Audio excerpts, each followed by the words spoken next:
A warm welcome back to Fireside Folktales and our next part of Little Women.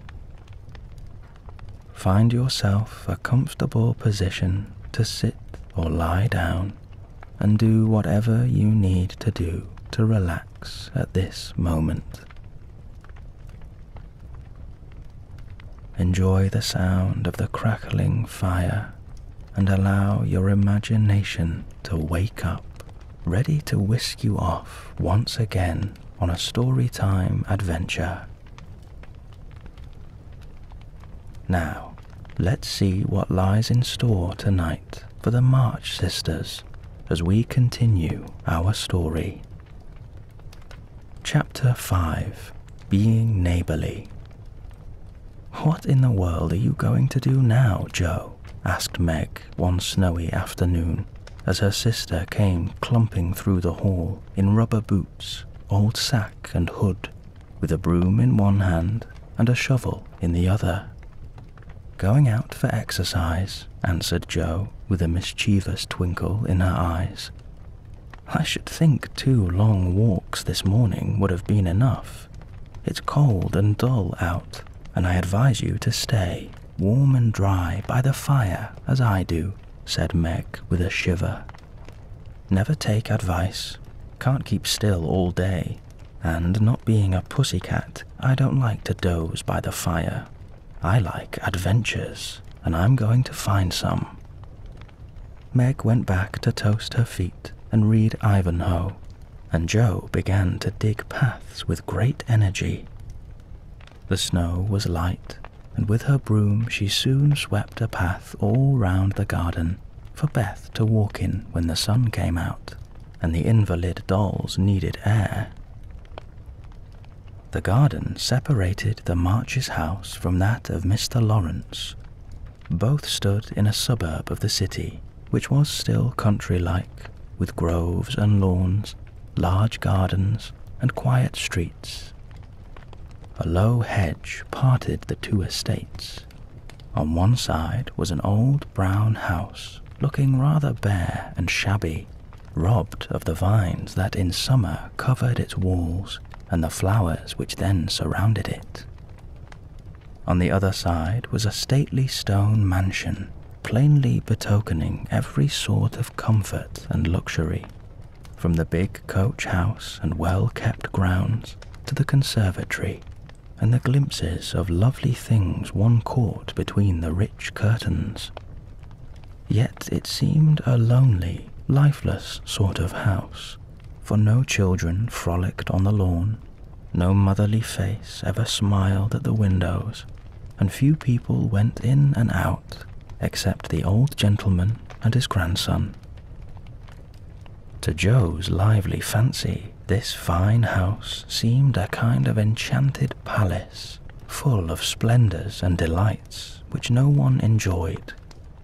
She had long wanted to behold these hidden glories and to know the Lawrence boy, who looked as if he would like to be known if he only knew how to begin. Since the party, she had been more eager than ever and had planned many ways of making friends with him. But he had not been lately seen, and Joe began to think he had gone away, when she one day spied a brown face at an upper window, looking wistfully down into their garden, where Beth and Amy were snowballing one another. "That boy is suffering for society and fun," she said to herself. "His grandpa don't know what's good for him, and keeps him shut up all alone. He needs a lot of jolly boys to play with, or somebody young and lively. I've a great mind to go over and tell the old gentleman so." The idea amused Joe, who liked to do daring things, and was always scandalizing Meg by her queer performances. The plan of going over was not forgotten, and when the snowy afternoon came, Joe resolved to try what could be done. She saw Mr. Lawrence drive off, and then sallied out to dig her way down to the hedge, where she paused and took a survey. All quiet, curtains down at the lower windows, servants out of sight, and nothing human visible but a curly black head leaning on a thin hand at the upper window. There he is, thought Joe. Poor boy, all alone and sick this dismal day. It's a shame. I'll toss up a snowball and make him look out, and then say a kind word to him. Up went a handful of soft snow, and the head turned at once, showing a face which lost its listless look in a minute as the big eyes brightened and the mouth began to smile. Joe nodded and laughed and flourished her broom as she called out, "How do you do? Are you sick?" Laurie opened the window. "Better, thank you. I've had a horrible cold and been shut up a week." "I'm sorry. What do you amuse yourself with?" "Nothing." "Don't you read?" "Not much. They won't let me." "Can't somebody read to you?" "Grandpa does, sometimes, but my books don't interest him, and I hate to ask Brooke all the time." "Have someone come and see you, then." "There isn't anyone I'd like to see. Boys make such a row, and my head is weak."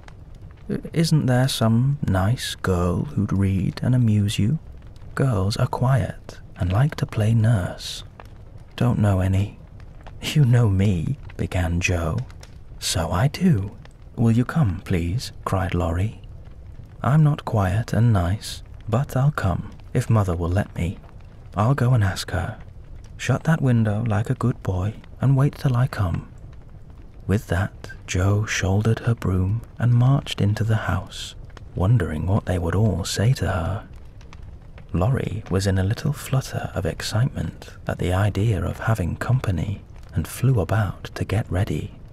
For, as Mrs. March said, he was a little gentleman and did honor to the coming of guests by brushing his curly pate, putting on a fresh collar, and trying to tidy up the room, which, in spite of half a dozen servants, was anything but neat.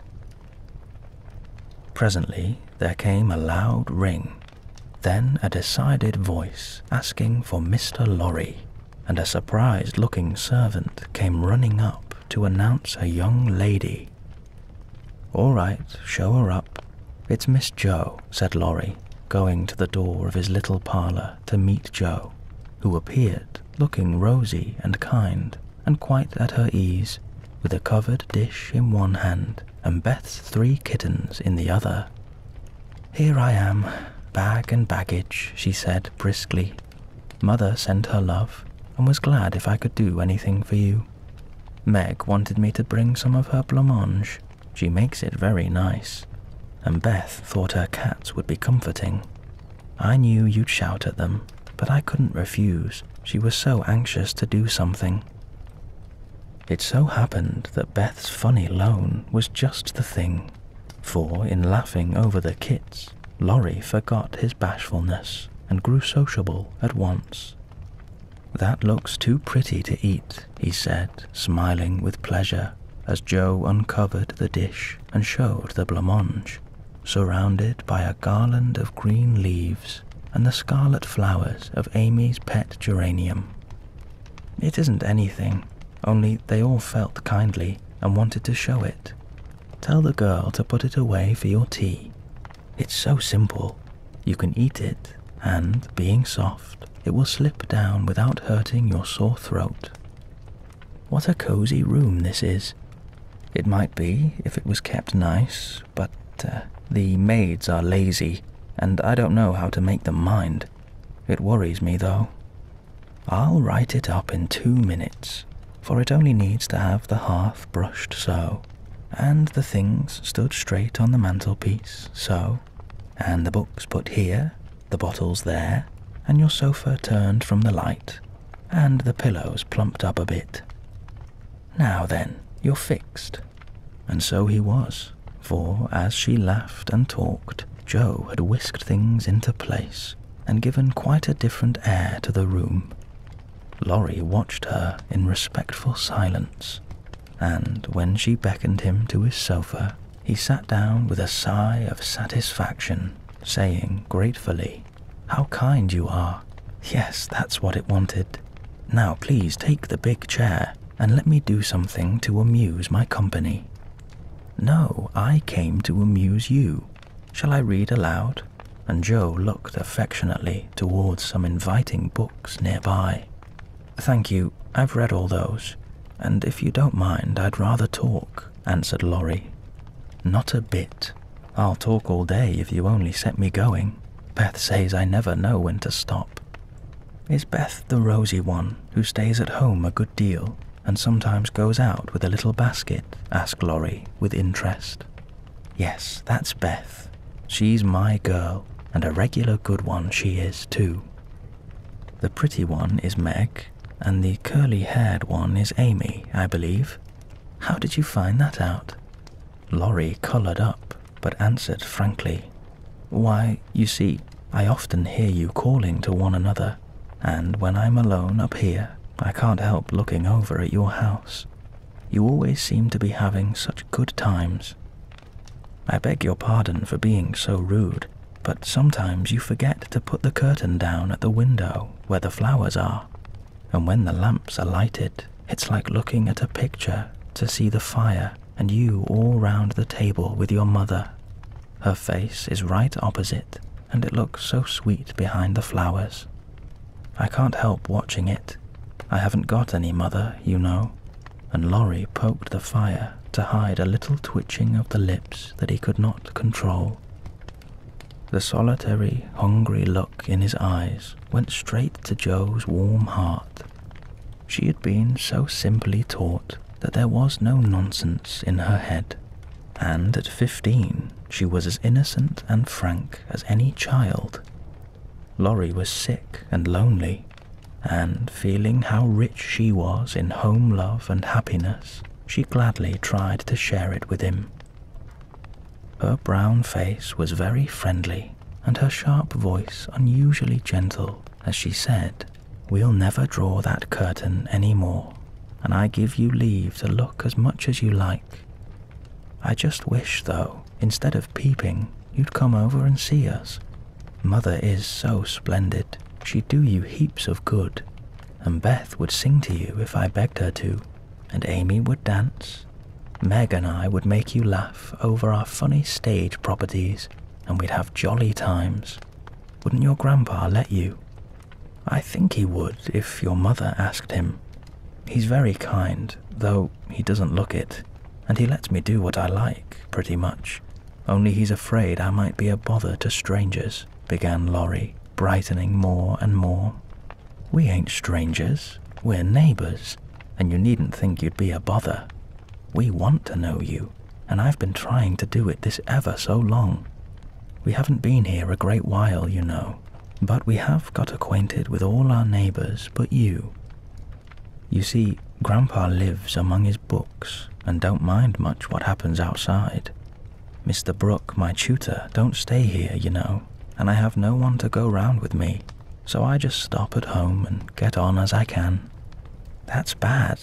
You ought to make a dive and go visiting everywhere you are asked. Then you'll have lots of friends and pleasant places to go. Never mind being bashful. It won't last long if you keep going." Laurie turned red again, but wasn't offended at being accused of bashfulness, for there was so much goodwill in Joe, it was impossible not to take her blunt speeches as kindly as they were meant. "Do you like your school?" asked the boy, changing the subject after a little pause, during which he stared at the fire, and Joe looked about her well pleased. "Don't go to school. I'm a businessman, girl, I mean. I go to wait on my aunt, and a dear, cross old soul she is too," answered Joe. Laurie opened his mouth to ask another question, but remembering just in time that it wasn't manners to make too many inquiries into people's affairs, he shut it again and looked uncomfortable. Joe liked his good breeding and didn't mind having a laugh at Aunt March, so she gave him a lively description of the fidgety old lady, her fat poodle, the parrot that talked Spanish, and the library where she revelled. Laurie enjoyed that immensely, and when she told about the prim old gentleman who came once to woo Aunt March, and in the middle of a fine speech, how Paul had tweaked his wig off to his great dismay, the boy lay back and laughed till the tears ran down his cheeks, and a maid popped her head in to see what was the matter. "Oh, that does me lots of good. Tell on, please," he said, taking his face out of the sofa cushion, red and shining with merriment. Much elated with her success, Jo did tell on, all about their plays and plans, their hopes and fears for father, and the most interesting events of the little world in which the sisters lived. Then they got to talking about books, and to Jo's delight, she found that Laurie loved them as well as she did, and had read even more than herself. "If you like them so much, come down and see ours. Grandpa is out, so you needn't be afraid," said Laurie, getting up. "I'm not afraid of anything," returned Jo, with a toss of the head. "I don't believe you are," exclaimed the boy, looking at her with much admiration, though he privately thought she would have good reason to be a trifle afraid of the old gentleman if she met him in some of his moods. The atmosphere of the whole house being summer-like, Laurie led the way from room to room, letting Jo stop to examine whatever struck her fancy. And so at last they came to the library, where she clapped her hands and pranced as she always did when especially delighted. It was lined with books, and there were pictures and statues and distracting little cabinets full of coins and curiosities, and Sleepy Hollow chairs and queer tables and bronzes, and, best of all, a great open fireplace with quaint tiles all round it. "What richness!" sighed Jo, sinking into the depths of a velvet chair and gazing about her with an air of intense satisfaction. "Theodore Lawrence, you ought to be the happiest boy in the world," she added impressively. "A fellow can't live on books," said Laurie, shaking his head as he perched on a table opposite. Before he could say more, a bell rung, and Jo flew up, exclaiming with alarm, "Mercy me, it's your grandpa!" "Well, what if it is? You are not afraid of anything, you know," returned the boy, looking wicked. "I think I am a little bit afraid of him, but I don't know why I should be. Mommy said I might come, and I don't think you're any the worse for it," said Jo, composing herself, though she kept her eyes on the door. "I'm a great deal better for it, and ever so much obliged. I'm only afraid you are very tired talking to me. It was so pleasant, I couldn't bear to stop," said Laurie gratefully. "The doctor to see you, sir," and the maid beckoned as she spoke. "Would you mind if I left you for a minute? I suppose I must see him," said Laurie. "Don't mind me, I'm as happy as a cricket here," answered Jo. Laurie went away, and his guest amused herself in her own way. She was standing before a fine portrait of the old gentleman when the door opened again, and without turning, she said decidedly, "I'm sure now that I shouldn't be afraid of him, for he's got kind eyes, though his mouth is grim, and he looks as if he had a tremendous will of his own. He isn't as handsome as my grandfather, but I like him." "Thank you, ma'am," said a gruff voice behind her, and there, to her great dismay, stood old Mr. Lawrence. Poor Jo blushed till she couldn't blush any redder, and her heart began to beat uncomfortably fast as she thought what she had said. For a minute, a wild desire to run away possessed her, but that was cowardly, and the girls would laugh at her. So she resolved to stay and get out of the scrape as she could. A second look showed her that the living eyes, under the bushy grey eyebrows, were kinder even than the painted ones, and there was a sly twinkle in them which lessened her fear a good deal. The gruff voice was gruffer than ever as the old gentleman said abruptly after that dreadful pause. "So you're not afraid of me, eh?" "Not much, sir." "And you don't think me as handsome as your grandfather?" "Not quite, sir." "And I've got a tremendous will, have I?" "I only said I thought so." "But you like me in spite of it?" "Yes, I do, sir." That answer pleased the old gentleman. He gave a short laugh, shook hands with her, and putting his finger under her chin, turned up her face, examined it gravely, and let it go, saying with a nod, "You've got your grandfather's spirit, if you haven't his face." He was a fine man, my dear, but what is better, he was a brave and honest one, and I was proud to be his friend. "Thank you, sir," and Jo was quite comfortable after that, for it suited her exactly. "What have you been doing to this boy of mine, eh?" was the next question sharply put. "Only trying to be neighbourly, sir," and Jo told how her visit came about. "You think he needs cheering up a bit, do you?" "Yes, sir. He seems a little lonely, and young folks would do him good, perhaps. We are only girls, but we should be glad to help if we could, for we don't forget the splendid Christmas present you sent us," said Jo eagerly. "Well, that was the boy's affair. How is the poor woman?" "Doing nicely, sir," and off went Jo, talking very fast as she told all about the Hummels, in whom her mother had interested richer friends than they were.